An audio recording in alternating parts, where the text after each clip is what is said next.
Adani group को लेकर Hindenburg की रिपोर्ट के बाद गौतम अडानी को अरबों रुपयों का घाटा हुआ है, जिसके बाद भारत में डर का माहौल है, क्योंकि जिस तरह से अडानी ग्रुप के शेयरों की कीमतों में भारी गिरावट देखने को मिली है।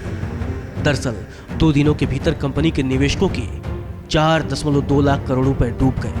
कंपनी के मार्केट कैप में 22% की गिरावट आ गई है, जिसके बाद लोग सोच रहे हैं अगर अडानी ग्रुप डूब गया तो क्या होगा। अगर अडानी ग्रुप डूब गया तो उन बैंकों का क्या होगा जिन बैंकों से अडानी ने भारी भरकम लोन ले रखा है। उधर कांग्रेस नेता जयराम रमेश ने कहा कि अडानी को सरकारी बैंकों से निजी बैंकों की तुलना में भारी भरकम लोन मिला है।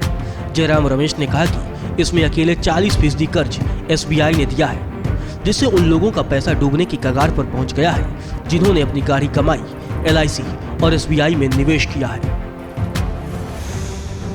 अडानी ग्रुप के गिरते शेयरों ने एलआईसी यानी जीवन बीमा निगम की मुश्किलें बढ़ा दी हैं। जिंदगी के बाद भी साथ देने का वादा करने वाली एलआईसी अब खुद मुश्किलों में है।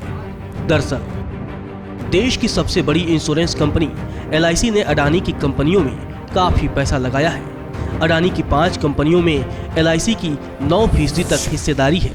अडानी की कंपनियों में एलआईसी ने करीब 77,268 करोड़ रुपए लगाए हैं। अडानी ग्रुप के शेयरों में आई इस गिरावट के कारण पिछले 2 दिनों में एलआईसी को भारी नुकसान हुआ है। 2 दिनों में एलआईसी को 16,580 करोड़ रुपए का नुकसान हो गया है। अडानी टोटल गैस के शेयरों में गिरावट के चलते एलआईसी को 6,232 करोड़ का झटका लगा है। अडानी पोर्ट की वजह से एलआईसी को 3,095 करोड़ का घाटा हुआ है, जबकि अडानी ट्रांसमिशन के कारण उसे 3,042 करोड़ का घाटा हुआ है। अडानी ग्रीन में एलआईसी की हिस्सेदारी 1.28% है, जिसके कारण एलआईसी को 875 करोड़ का नुकसान हुआ है, जबकि अडानी टोटल गैस के कारण एलआईसी को 6,232 करोड़ का घाटा हुआ है।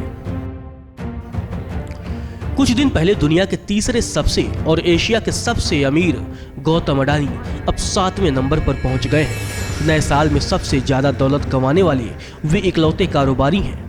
एक रिपोर्ट के मुताबिक हिंडनबर्ग की रिपोर्ट के बाद गौतम अडानी को अब तक 2,27,385 करोड़ का नुकसान हुआ है। अडानी ग्रुप पर करीब 1.9 लाख करोड़ का कर्ज है। कुल कर्ज में बैंकों का कर्ज करीब 80,000 करोड़ है। यह करीब 40% होता है।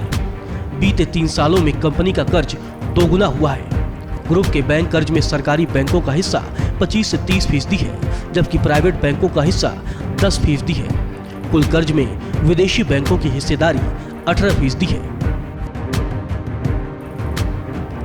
आपकी जानकारी के लिए बता दें कि भारतीय बैंकों ने अडानी ग्रुप की कंपनियों को करीब 80,000 करोड़ रुपए का कर्ज दे रखा है। दूसरी ओर एलआईसी का अडानी ग्रुप की कंपनियों में 70,000 करोड़ रुपए से अधिक निवेश है। इस कर्ज और निवेश के डूबने की आशंका से बैंकों और एलआईसी के शेयरों में भारी बिकवाली देखी गई। बैंक ऑफ बड़ौदा के शेयरों में 7% से अधिक गिरावट आई, जबकि एसबीआई का शेयर 4.69% गिर गया। देश की सबसे बड़ी इंश्योरेंस कंपनी एलआईसी का शेयर एक समय 4.3% तक गिर गया था, लेकिन बाद में यह 3.25% की गिरावट के साथ बंद हुआ। अडानी का मामला तूल पकड़ा तो कांग्रेस नेता जयराम रमेश निवेशकों के पैसे डूबने को लेकर चिंतित हो गए। जयराम रमेश ने एक बयान में कहा कि सरकारी बैंकों ने अडानी ग्रुप के निजी बैंकों की तुलना में दोगुना कर्ज दिया है। इसमें से 40% कर्ज एसबीआई ने अकेले दिया है। इससे उन लोगों का पैसा डूबने के कगार पर पहुंच गया है जिन्होंने अपनी गाढ़ी कमाई एलआईसी और एसबीआई में निवेश की है। रमेश ने कहा कि अगर अडानी ग्रुप पर लगे आरोप सही हैं, तो एसबीआई जैसे सरकारी बैंकों को भारी नुकसान हो सकता है। हालांकि एसबीआई का कहना है कि अडानी ग्रुप की कंपनियों में उसका कर्ज लिमिट से कम है। इंडिया ग्लाइकॉल परिवार की तरफ से आप सबको 74वें गणतंत्र दिवस की अनंत शुभकामनाएं।